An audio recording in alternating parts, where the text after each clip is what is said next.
laadhan oo uu hogaaminayo wasiirka wasaaradda horumarinta biyaha Soomaaliland ayaa soo gaadhay degmada Balligubadle ee xarunta gobolka Hawd.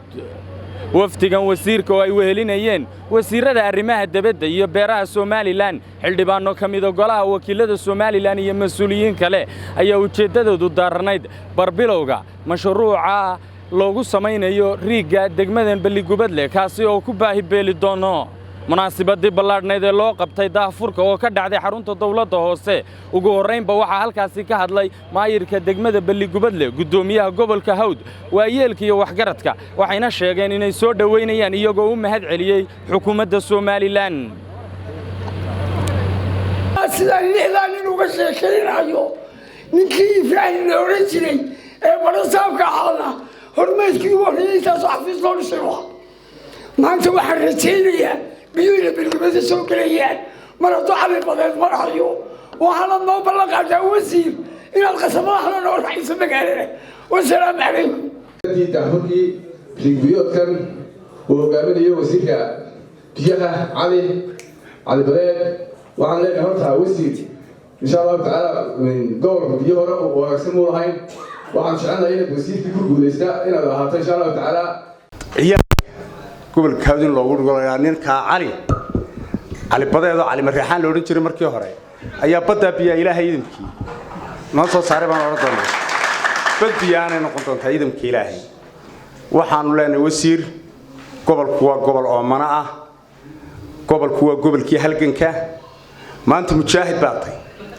xilli aan weligeed balakeenin gobolkan Hawd ama gobolkan magaalada Balligubadle wax mashaariicaba aan laba keenin ay iyagu imaka ilaahay mahadi ay bilowgii u tahay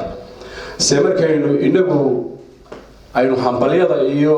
wanaagooda iyo waxay qabteen aynu sheegaynaa waa marka biyuhu ay soo burqadaan intaan hadii la sheegi doonaa halkaynu kala dhigay riig hore oo wali jiro dawladda Soomaaliya ay dhigtay odaygii Muuse Allah naxariisto wadan jiray way laga soo saaray bariga biyaha waan ka cabi jiray anagoo yaryar kadibna xilligii dagaaladii bay ahayd waxaan filayaa halka in biyo laga helayo waan aaminsanahay ilaahay ha fududeeyo ilaahay ha ku asturo arrinka reer Hawd sida ay ula shaqeeyaan ciidanka booliiska la jooga itaal kastaba ha noqoto intaanu meesha joognayna wax waa la dhaqaajiyay xaggaadii iyo dhismaba dadaalku inta kuma koobna insha Allah waxyaabo kale waa idin rajaynaynaa oo dhaqsaa waliba salgiye kale oo la dhiso iyo wax qabad kale soo ragal wixii soo ragalaba mid wadada maanta ilaahay mahadii weeye mudanayaal hadii aad maanta aad biyoodkii daafuraysaan oo bilowgeedii ama qoditaankiisa maanta aynu bilaabayno waa alxamdulilaahi rabbil caalamiin waana ku mahadsantahay mudane wasiir waxaan noogu xiga insha Allah bismillaahi kariim waa wadada anagu ka dawladda hoos ahaan inta taagaygu yahay waan soo wadeynaa wasiirka arrimaha dibadda wasiirka beeraha xildhibaan Maxamed Xuseen inta xukuumadda gudaheeda noogu jirta ceelka gunteeda inta noogu jirta waxaanu ka codsanaynaa inay wadada daba galaan oo madaxweynaha maanta iyaga nooga dhaway hawsha ay madaxweynaha gacan qabsadaan oo inta ka hadhay wadada ay dhameystiraan insha Allah bismillaahi kariim waa 2 kilomitir waa 4 milyan iyo waxaan umaleeyaa 800 milyan ku dhow baan umaleeyaa qiimaheedu waxaan kaloo ka hadlayaa wasaaradda beeraha inta Cabdulqaadir ma ka yimid laba mashruuc oo noo keenay oo mid uu yahay greenhouse-ka waa ku mahadsantahay wasiir waan kula shaqeyn doonaa insha Allah bismillaahi kariim qodobaan doonaya laakiin aadana kugu adkeeno wasiir waxaan doonaynaa wasaaradda inaanu ka diiwaan gashanaano xoolo dhaqato beerley waliba maanta xoolo dhaqato ma lihin meel aan xoolo ku haynaba ma joogaan sababtoo ah meesha wada beero waxa maanta miisaaniyadda qaranka laga fulinayaa oo inoogu jira waa ceelka riiga iyo dhaam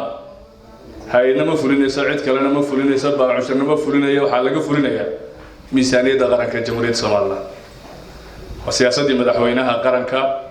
Jamhuuriyadda Soomaaliland Muuse Biixi Cabdi oo inagu hogaaminayay wasiirkana waxaan u rajaynaynaa hawsha maanta isku soo xil saaray barina waa maalmo khayr qabe abaarta suumadan uga jabiyo inay riiga ku guuleysano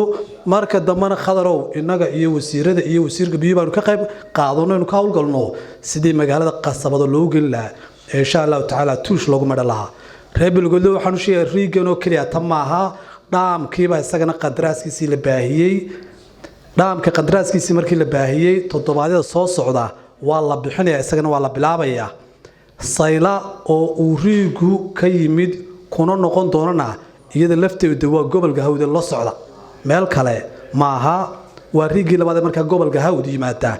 maalintii wasiirka biyaha Cali Xasan Maxamed Cali Marixaan la magacaabay aniga Cali waan wada soconay soo saamaheen oo meel baan ku qadiinay maalintaas Cali aanu isla garanay ku dhalatay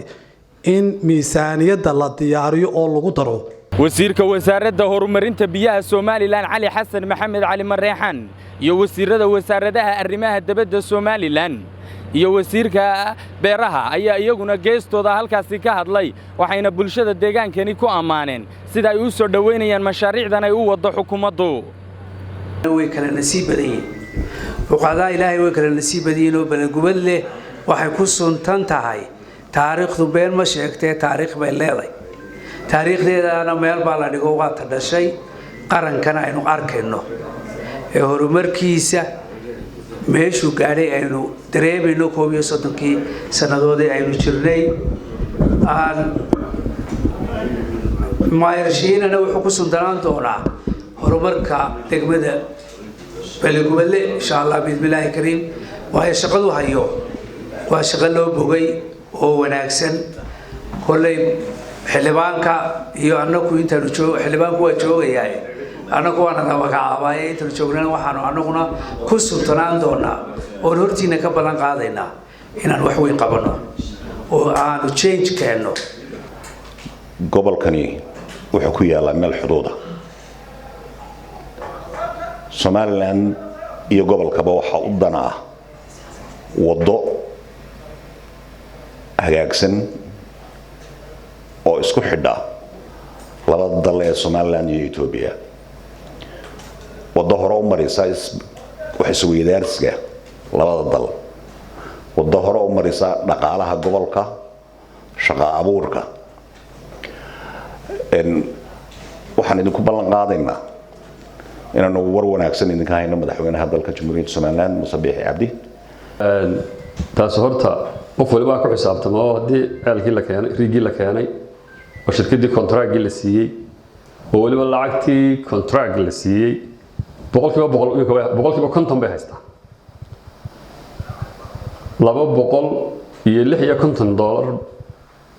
$256 kun oo dollar baa contract lagula galay boqolkiiba boqol la miisaaniyada qaranka ay ku jirtaa lacagta half baa la siiyay oo boqolkiiba konton noqonaysa ilaa boqolkiiba 28 kun noqonaysa dollar inta kalena sida sharcigu yahay baa loo siinaya miisaaniyada ay ku jirtaa waxba ma maqna taas waxay ku tusaysaa inaanay dawladda waxba ka qabiyo ku hayn sahankiina shirkadaha ugu sahanka sareeya baa 3 jeer bay yimaadeen idinku halkan iska joogaan waxba ogeyn qaarkii 3 jeer baa kambaniyada ugu waaweyn ay sahamidii yimaadeen waxaanu bilaabaynaa dhismihii ceelkii riigga biyaha dheer ee Balligubadle oo riigina halkan uu dhinacayna taagan yahay site-kii loo qorsheeyayna uu halkan yahay waxa sida wasaaraddu kula gashay heshiiska shirkadda waxa 400 oo mitir buu hoos loo qodi doonaa hadii la ka dhigo waa dhul aad iyo aad u dheer waa 1/2 kilomitir dhow haddii loo baahdo in wax ka sii dheer biyaha marka la gudaha la galo loo sii baahdana waa lagu sii dari doonaa hadii la ka dhigo marka ilaahay tacabkeena ma qasaareeyo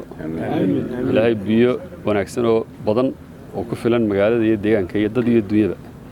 ilaahay naga siiyo waa Maxamuud Masuul iyo Cabdiraxmaan Samriye wararka telefishinka caalamiga ee Home Cable TV xarunta gobolka Hawd ee Balligubadle